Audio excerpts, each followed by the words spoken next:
Sandy की माँ है ये और ये सैंडी के पिताजी हैं। आज हम इनसे जानेंगे कि क्या कुछ बीता इन लोगों पे, क्योंकि सबसे ज़्यादा मैंने पहले भी कहा है कि जब भी कोई घटना होती है, वारदात होती है, तो सबसे ज़्यादा प्रभावित उनके माँ बाप ही होते हैं। आइए हमारे साथ हम बातचीत करेंगे। सैंडी जी, आपके पेरेंट्स हैं? हाँ जी, मेरी मम्मी, मेरे पापा। हमारे साथ मौजूद हैं सैंडी की माँ है ये और ये सैंडी के पिताजी हैं। आज हम इनसे जानेंगे कि क्या कुछ बीता इन लोगों पे, क्योंकि सबसे ज़्यादा मैंने पहले भी कहा है कि जब भी कोई घटना होती है, वारदात होती है, तो सबसे ज़्यादा प्रभावित उनके माँ बाप ही होते हैं। आंटी नमस्ते। नमस्ते। कैसी हैं आप? ठीक ही हूँ, अब क्या बोलूँ। ऐसे ही परेशानी में, लड़का परेशान है, ऐसा जगह सही हो रहा है, अगल बगल परेशान कर रहे हैं, एक एक बात का ताना मार रहे हैं, और इसमें कैसे रहना है ये तो समझ सकती हैं अच्छी तरह से। अच्छा आंटी, इस बात की जानकारी आप लोगों को पहले से थी कि आपके बेटे की दोस्ती उस लड़की से है? पहले से नहीं था, जब इससे मिले तब पता चला कि भाई इनका फ्रेंड है। तो भाई फ्रेंड में तो अब इसमें क्या बोला जाए, वो लोग एक साथ ही अपना जो काम करते थे, सब साथ में ही रहते थे, तो इसमें तो कोई बोला नहीं जाता, मगर इसमें वो क्या कर देगी ये हम लोग नहीं जानते थे। अच्छा आंटी, अब क्या माहौल आप लोगों को झेलना पड़ रहा है जब ऐसा कुछ हो गया? क्या कुछ सुनने को मिल रहा है आपको? वही कि आपका बेटा ऐसा किया, हाँ ये सब हंसी इतना उड़ा रहा है, समाज वाले लोग, घर के लोग, बहुत हम लोग परेशान हैं, बाहर निकलना मुश्किल, लोगों से मिलना मुश्किल हो गया, सब ताना मार रहे हैं। इससे आपका होगा तो हमें सच तो सामने आ जाएगा भाई, सच हम लोग को मालूम होगा तो आपको दुनिया का मालूम कर आ जाएगा। जितना भी गलती तो लड़का के ऊपर लागे, लड़की गलती तो सबको लड़का के ऊपर देते हैं, उनका गार्जियन में खूब होगा, पेरेंट्स में खूब होगा। हमें तो क्या बताएं आपको, हमें तो घर से निकलना मुश्किल हो गया हम लोग को। माफ कीजिएगा मैं ये वर्ड बोल रही हूँ, लेकिन कहीं ना कहीं देखा जाए जब ऐसी घटना होती है तो सीधा बोला जाता है कि माँ बाप कैसे होंगे, परवरिश कैसी होंगी।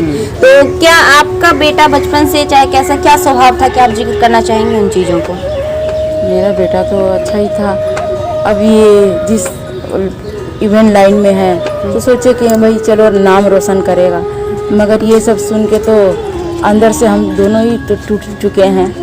अगल बगल सब हम लोग को परेशान कर रहा है, इसमें कोई मैंने कहने वाली बात ही नहीं है, हर लोग ताना मार रहे हैं। अच्छा, तो इस बात का कंप्लेन थाने में किया आप लोगों ने? थाने में बेटा बोला कि मम्मी तो मुझे देखो, अगर हो सके तो करो, हमारे बस का तो कुछ नहीं है, हम लोग का तो रोजी रोजगार भी खत्म हो गया है, जो भी रिश्तेदार लोग के साथ रोजगार था वो भी हम लोग का बंद हो चुका है। अच्छा, अब हम लोग बहुत पूरी समस्या में हैं। क्या कहना चाहेंगे अंकल ऐसे सिचुएशंस में आप लोगों को?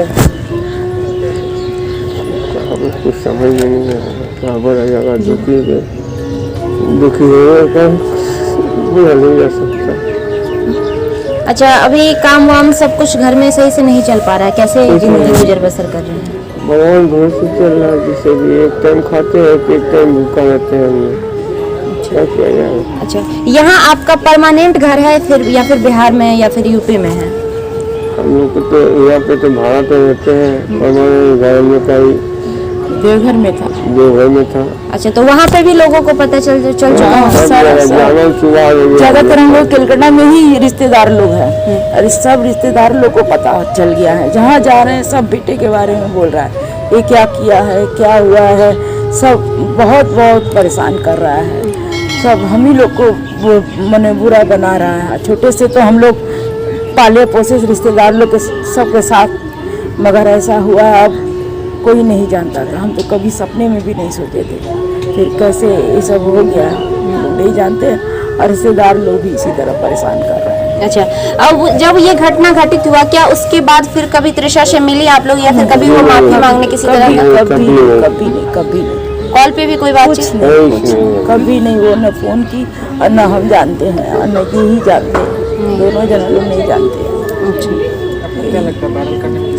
अच्छा, क्या लगता है आंटी कि ये चीज़ को, जो घटना घटित हुई, इसको अंजाम देने में किसका हाथ हो सकता है? वो तो लड़की ही जानती है, उसका तो दिमाग इतना तेज है। मेरा बेटा तो उतना कुछ जानता नहीं था, हम लोग जब देखे तो भाई वो हमको जो बताया, मम्मी हम लोग फ्रेंड है, हाँ ऐसा ऐसा, मगर उसके बाद ये सब सुने तो हम लोग तो हक्का बक्का रह गए कि बाप रे वो कितना तेज है, वो उसका भाई सोच अलग है, इसका सोच अलग है। हम लोग तो भाई दूर से ही उसे प्रणाम करते हैं भैया, जब से लड़का बताया ये सब बात। हमको लगा था वो तेज है, हम अपना बेटा को मैंने बोले तो बोला नहीं मम्मी ये सब जो लाइन में वो है तो उसमें तेज होना ज़रूरी है, तो मगर इतना तेज हो जाएगी कौन जानता है कि वो सारा दोस्त इसी का हो जा रहा है। तो अब इसमें हम क्या हाँ करें किसमें ना करें। अच्छा, अभी आप न्यायालय से यानी कि कहीं ना कहीं हर चीज़ का सॉल्यूशन कोर्ट में ही होता है, थाने में होता है, क्या गुहार लगाना चाहिए, क्या कहना चाहिए? क्या बोलेंगे? जो मेरे बेटा को आरोप लगा रही है, ये सब तो हम लोग विश्वास भी नहीं कर सकते, और ये सब झूठा वो आरोप लगा रही है क्योंकि वो लड़की है इसलिए उसका बात सब सच बोलेगा। हमें लड़का है ये वजह से उसका बात तो कोई नहीं मान रहा है, किंतु हम लोग माँ बाप हैं, हम लोग जानते हैं मेरे बेटा इस सिद्धांत का है नहीं, मगर वो झूठ झूठ बोलकर अपना नाम बढ़ा रही है। चलिए धन्यवाद, आपने सारी बातों को सुलझाया। और कहीं ना कहीं देखा जाए तो सिंपल सी बात है, मैंने पहले भी कहा था समाज में ऐसी चीज़ें होती है कि समाज में ज़्यादातर जब भी इस तरह के घटना घटित होता है तो लड़कियों से ज़्यादा लड़कों पे ब्लेम जाता है। ब्लेम जाने का मतलब लोग ये कहते हैं कि लड़का जिम्मेवार है, लेकिन जहाँ तक हमने इस मामले की छानबीन की और जहाँ तक हमने सारी चीज़ों को जानने की कोशिश की, अभी तक हमें यही लगा है कि सैंडी यहाँ तक सही है। रह गई बात त्रिशा की, तो फिर आगे जब तक उनसे बात हमारी नहीं हो पाती है हम पूरे अंजाम तक सही से नहीं पहुँच पाएंगे कि आखिर इसके पीछे क्या सच है। लेकिन कुछ तो है इसके पीछे जो कि बहुत बड़ा राज है, जो छुपा हुआ, जो बाहर नहीं आ रहा है। क्योंकि देखा जाए तो सारे सबूतों और गवाहों जो सैंडी की तरफ से दिया गया है उससे कोई भी ये बात आसानी से कह सकता है कि सैंडी अपनी तरफ से इनोसेंट है, सही है। रह गई बात त्रिशा कर मधु की, तो वो मैं कोशिश करूंगी उनसे भी बात करने की और क्या सच्चाई है, उनके पीछे का क्या राज है उसको भी जानने की। आगे क्या होता है इस कहानी में, क्या मोड़ लाता है इनका ये जो भी मिस्ट्री है वो सब दिखाएं। आंटी, आप त्रिशा कर मधु से कुछ कहना चाहती हैं इस वीडियो के माध्यम से? यही हम कहना चाहते हैं कि ये जो काम की है वो बहुत गलत की है, आज नहीं तो कल वो बहुत पछताएगी कि वो इतना साफ दिल का लड़का था, उसके इतना छल करके अपना नाम पॉपुलर करने के लिए उसका नाम बदनाम करके उसका लाइफ पूरा खराब कर दिया है। आज वो लड़का कुछ करने लायक नहीं है और हम लोग तो कमा के खिलाने लायक तो है नहीं, फिर भी भगवान के भरोसे जिस तरह हम जी पा रहे हैं यही हो रहा है। क्या लगता है आंटी इस घटना के बाद कोई अच्छी लड़की, कोई भी अच्छे घर वाले आपको अपनी लड़की दे पाएंगे? आप जी नहीं, कोई दे पाएगा, क्या भी बोलेगा आपका लड़का गलत है, सब यही बोल रहे हैं, कोई नहीं, यहाँ तक कि उसकी बहन मेरी दामाद सब बोल रहा है, तो इसके लिए कौन हेल्प करेगा? आज तो हम लोग माँ बाप हैं, हम लोग किसके को बोलेंगे कि आप अपना लड़की दीजिए, तो सब सुन के तो वो लोग हम लोग से और भी दूर हो जाता है। ये तो बात की अभी हमने सैंडी के मम्मी और पापा से, उनके पेरेंट्स से, क्या कुछ उन्होंने कहा साफ तौर पे आपने सुन लिया। अभी हमारे साथ सैंडी भी मौजूद है। सैंडी, आपसे एक बहुत बड़ा सवाल है। सवाल ये है कि आपकी वजह से आज आपके पेरेंट्स को, कहीं ना कहीं आप भी इन्वॉल्व हैं, आपकी वजह से आज आपके पेरेंट्स को इतना कुछ झेलना पड़ रहा है। उस दर्द को अभी मैं सुन रही हूँ, हालांकि दर्शक भी उस दर्द को सुनेंगे तो एक बार एहसास जरूर करेंगे, आपकी वजह से इतना गिल्टी फील कर रहे हैं। हालांकि आपने सारी चीजों को रखा और आपकी बातों के मुताबिक मैं इस बात को मान रही हूँ कि आप सही हो, क्योंकि जहाँ तक आपने जो भी प्रूफ और जो भी चीजें हमें दिखाई, जो बताया, उसके हिसाब से मैं मान लेती हूँ कि मैं मानती हूँ कि आप सही हो। लेकिन कहीं ना कहीं आपको फिर इस बात को कोर्ट में भी साबित करना पड़ेगा कि आप सही हो। हमारे सामने में साबित करने से या फिर ऑडियंस के सामने साबित करने से इंसान सही नहीं हो जाता और उसको क्लीन चिट नहीं मिलता है। लेकिन अभी जो गिल्टी फील करना पड़ रहा है आपके वजह से आपके पेरेंट्स को, इसके लेकर आप क्या कहेंगे? आप के लिए तो मैं शर्मिंदा तो हूँ, मुझे पता है कि मैंने एक अनजाने में गलती किया था, लेकिन और अभी जितना भी मैटर ये सब उछला, जो आज लोगों मेरे ऊपर भी एलिगेशंस आए, ये तो इसमें टोटल तो मेरा गलती नहीं था इसमें, ये सबको अभी मैंने अपने प्रूफ दे चुका हूँ इसमें। लेकिन हाँ, जो चीज़ जो किया, इस चीज़ के लिए मैं भी सोचता हूँ कि ये चीज़ मुझे नहीं करना चाहिए था।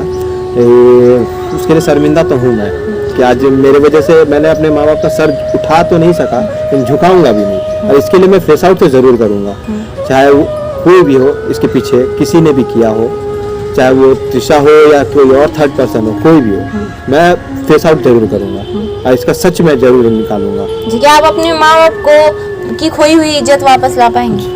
कोशिश तो करूंगा। अब अगर मुझे कोर्ट से देखिए, अब जो चीज़ चला जाता है वो चीज़ आता तो है नहीं, पहली बात। फिर भी लड़ रहा हूँ कि हाँ कम से कम मुझे, अब लोगों की नज़र में मुझे प्रूफ क्या मैं करूँ। अब अपने माँ बाप को अब जो भी मुझे प्रूफ करना है तो माँ बाप की नज़र पे ही करना है, कि वो लोग भी कहीं ना कहीं सोचते तो होंगे कि क्या ऐसा मेरे परवरिश में क्या कमी था कि मेरा लड़का आज मेरे को ऐसा दिन दिखाया। ये चीज़ मैं भी सोचता हूँ कि मैंने जो किया बहुत गलत किया, नहीं करना था। उस लड़की ने भी तो जो किया उसे भी सोचना चाहिए था कि जब सब कुछ हमारा ख़त्म ही हो गया था तो पूरा अच्छे से ही ख़त्म कर देता, कुछ भी नहीं रखता। लेकिन क्या बोलूँ अब मैं, बनने के लायक हमको बोली और हमसे एक पायल ही ले कि वो एक निशानी बोले, हम सास का निशानी समझ के रखेंगे, पर वो उसका भी लाज नहीं रखती। बेटी की तरह मानते थे उसे, पर वो हमको बोले मैं एक सास, मेरा एक पायल हम उसको पहना है, वो बोले हम ये निशानी आपको सास समझ के रख रहे हैं, पर ये ऐसा करेगी ये हम नहीं कभी सोचे ना। तो ये था पूरा कहानी, ये था इनके परिवार का जवाब जो आप सुने। ऐसा होता है, अक्सर सबके साथ होता है। बहुत सारे लोग, बहुत सारी लड़कियां खासकर अभी के डेट में इन चीज़ों को इतने हल्के में लेती है कि कईयों के इमोशन के साथ खेल जाते हैं लोग। एक बार भी नहीं सोचते हैं कि बाद में चल के उसका खामियाजा किसे भुगतना पड़ेगा, उसे कहाँ कहाँ क्या क्या सुनना पड़ेगा, किन्हें क्या भुगतना पड़ेगा, और बहुत सारे लोगों के इमोशन के साथ खेल जाते हैं, जो कि आप देख सकते हैं कि यहाँ पे लोग कितने परेशान हैं एक मैटर को लेकर। अब देखना ये है कि क्या आगे होता है। आगे जानने के लिए बने रहिए हमारे साथ।